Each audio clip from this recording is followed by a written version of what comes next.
sekalian, kita udah sampai di rooftop kebunnya pesantren Darul Mansur. Ini kita yang nanam cabe-cabe, ya bisa dilihat ada cabai rawit, ada macam-macam, ada timun, ada buah apa lagi pun, ada anggur, ada kesemek, ada duren, semuanya kita tanemin dah. Ini kenapa kita tanemin pohon cabe? Karena cabe mahal. Makin naik aja, heran kadang-kadang kita kalau pasar ya tempe naik, aduh ampun deh. Nah Masya Allah, ini kan dengan adanya santri berarti kebutuhan dapur meningkat. Nah kita sebagai yang di atas-atas ya, sebagai teman-temannya santri-santri juga, kita harus memikirkan bagaimana nih supply chain untuk dapurnya santri. Maka alternatifnya adalah kita nanam-nanam dan kita ajarin tuh santri-santri juga ikut nanam supaya nanti pas pulang ke rumah bisa bantuin emak bapaknya naruh pohon cabe, nanam pohon cabe gitu. Jadi banyak banget nih, bener-bener banyak segala macam. Ini udah nggak ada, kenapa? Karena udah kita petik-petikin. Karena santri pada doyan makan seblak ya. Jadi udah banyak banget yang namanya cabai rawit. Berarti bikin sendiri kan bahannya dari ambil bahan sendiri, udah bener fresh, kita masak sendiri, dapurnya ya santri gak ada yang kerjain, dia sendiri yang masak. Jadi kita membebaskan santri, misalkan hari ini kamu mau masak apa, yaudah sok atau ambil cabenya sendiri, ambil pohonnya sendiri gitu ya, daun-daunnya, terus masak sendiri gitu. Jadi lebih hemat ya? Jauh lebih hemat, karena kita harus berpikir untuk kesenjangan kan. Kita mikirin berbagai macam aspek lah. Kayak contohnya kerudung juga ya, jilbab itu kita manfaatin warga sekitar yang punya konveksi sehingga jadi hidup juga ekonominya.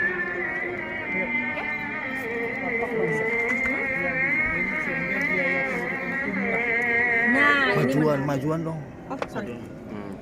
Nah ini menarik, sebenarnya kenapa dibikin konsepnya ini murah, karena kan grupnya Darul Mansur itu besar. Di antaranya ada Darul Quran yang berbiaya agak middle up ya, sehingga dari situ kan bisa turun tuh distribusinya, kemudian subsidi silangnya ke yang bawah-bawah, sehingga yang middle low gitu ya, yang kelas-kelas menengah ke bawah juga punya kesempatan untuk merasakan pesantren yang kelasnya sama seperti Daku dengan biaya lebih terjangkau.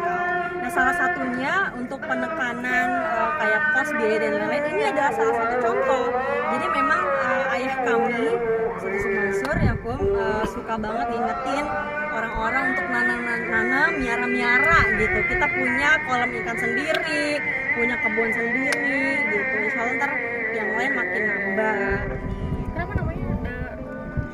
Kenapa namanya Darul Mansur? Karena biar kalau kata papa ya, emang agak lucu nih kalau kata papa kami gitu ya, pengen punya nama kampus, nama pesantren yang nggak nunggu orangnya meninggal dulu baru dikasih nama.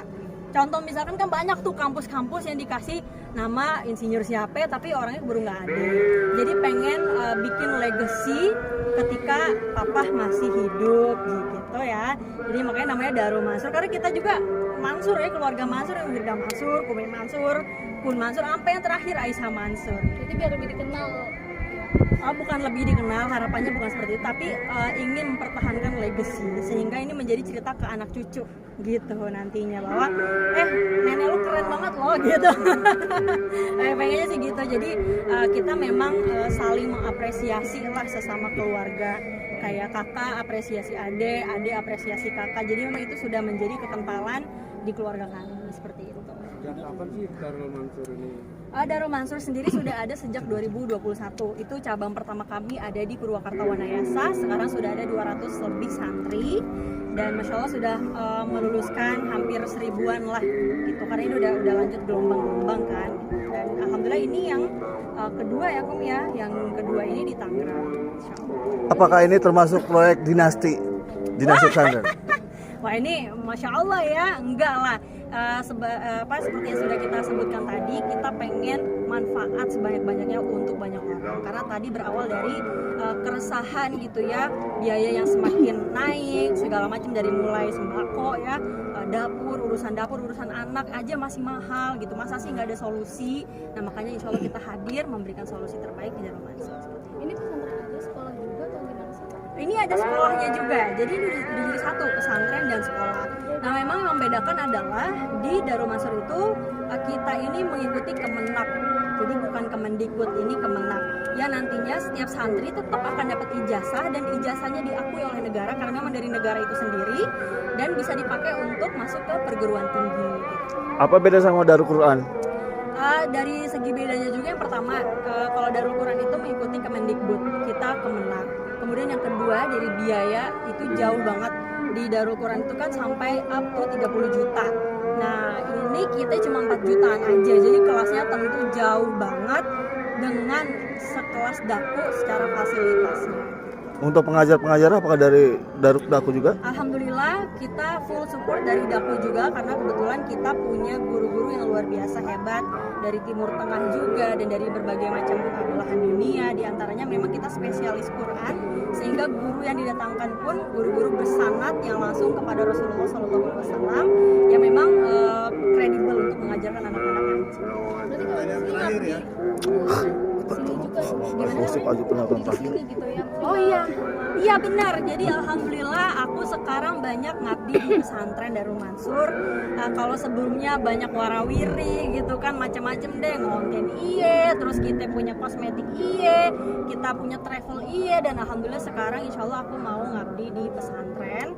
Dan dibalik nih, kalau dulu pesantren itu sampingan, sekarang yang lain sampingan, pesantren adalah utama.